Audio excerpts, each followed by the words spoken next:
I was reapplying for my work visa in the immigration office. I was doing everything completely legally. I came to the US legally 11 and a half years ago. I was granted asylum. Then I got a notice to appear in one of ICE's offices in June for what they called a routine check-in. We went to Cancun for vacation with my family. When we came back, got on the plane, they pulled me aside. I didn't understand why. They said, you need to reapply through the consulate and we need to send you back to Canada. And in my head, I thought that meant, okay, I'm just getting on a plane and going home. I was never concerned. I had a green card. I traveled multiple times before out of the country. I was sitting there looking for flights to go home and I was taken. They were like, we have to detain you. I was under arrest. With no explanation. It felt like I had been kidnapped. You're kidnapping me. They said they are detaining and deporting people who are here illegally and criminals. I was never in the country illegally. I did not come here illegally. It was legal from day one.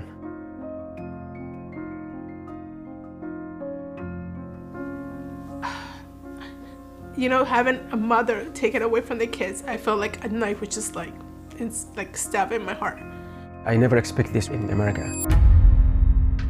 I was taken to the first detention center in chains. When I got there, I was like, where am I? It looks like a prison.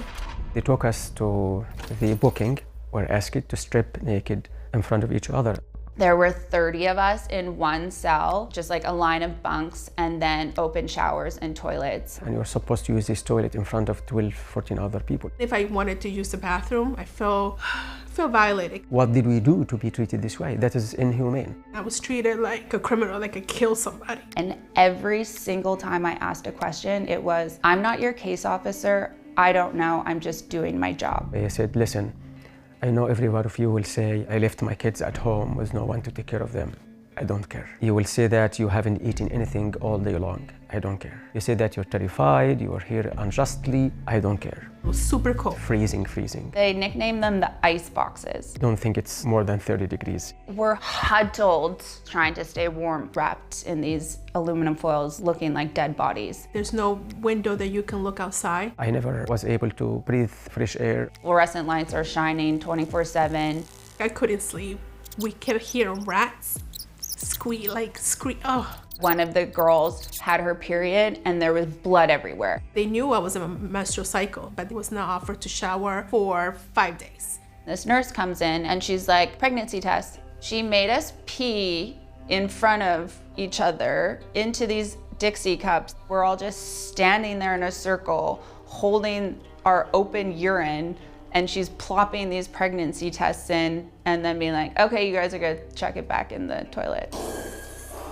The food was horrible. It was disgusting. I ended up getting very sick. I lost a lot of my weight, 20 pounds. My body was really starting to shut down. I felt like, oh my goodness, am I gonna die here? I worked as a journalist in Egypt and I was persecuted and detained and tortured. My experience at the Butler County Jail was more traumatizing than my detention in Egypt.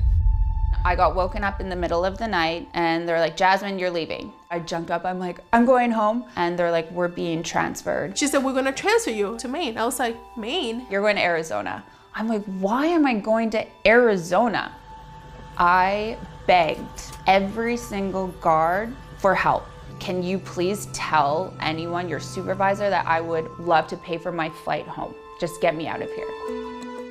ICE issued a statement saying I was detained for not having legal documentation to be in the US. I do not support anyone being in a country illegally. I had all my paperwork. I was in the immigration office. I was never in the country illegally. Since a green card is a privilege, not a right, and under our nation laws, our government has the authority to revoke a green card if a law is broken and abused. In my early 20s, I was young.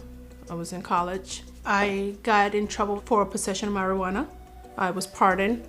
It was dismissed. It's been years, and I have renewed my green card twice. Never had an issue with immigration. USCIS obtained evidence that indicated you provided material support to a Tier 3 terrorist organization. I volunteered with a nonprofit that took care of orphans and poor and sick people in Egypt. So basically, they tried to link this nonprofit, which is the most reputable, respected nonprofit, to a Tier 3 undesignated terrorist organization. This is how they framed it. I don't feel like this was a mistake. I feel like this was on purpose. That is not a rare case. This is systematic. They are just grabbing anyone that they can. They're trying to find ways to deport as many people, even if these people were here legally. Not knowing what's gonna happen to me, I feel like that was the worst. Because I wanted just to call my husband. I wanted to hear my kids, and my kids are okay, you know? During the time that I was there, it was also my daughter's birthday. And I feel like they took that away from me. I was scared they were gonna forget me. I was put on solitary confinement for 6 days for advocating for myself and the other Muslim inmates to have a quiet space to pray. That's when my mental health started to deteriorate too fast. It's just a matter of time. I'll get deported and get killed in Egypt. That was the thing that I couldn't get out of my mind. I'll just get deported and get killed. I had a medical check and I had to go visit this nurse. She could tell that I was distraught and confused, and she looked at me and she goes, "Can I pray for you?" And she said this like beautiful prayer in Spanish that I have no idea what she was saying. And I just cried and I cried and I cried, and she just held my hands, and I was like, okay, I'm going to get through this.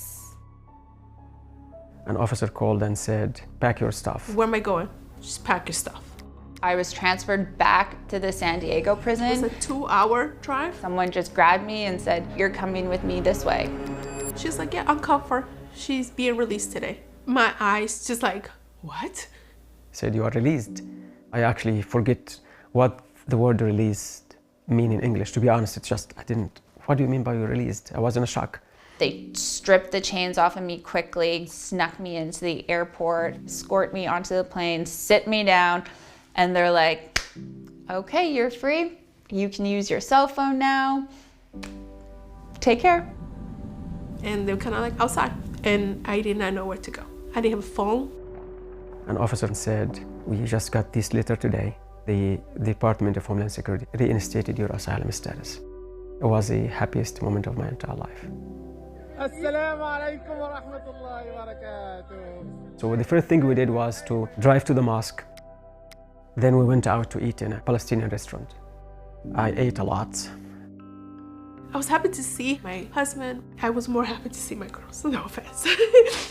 The youngest one was having nightmare, kept waking up. So I knew they needed me, and just kind of reassure them I'm okay, even though it's still hard for me. It's still fragile. I am a different person than the person that got detained. I lost my job that I love.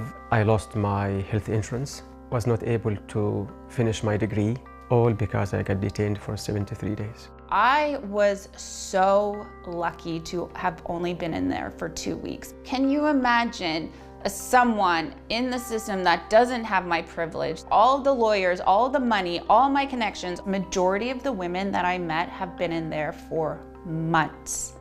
I received a 5-year ban from America. Everyone asked me, they're like, "Well, you're never gonna go back, are you?" I'm appealing. I wanna go back. I love America. I am in the process now of getting my citizenship. I still love the American people, but I'm doubting if I ever feel safe and call the United States my home.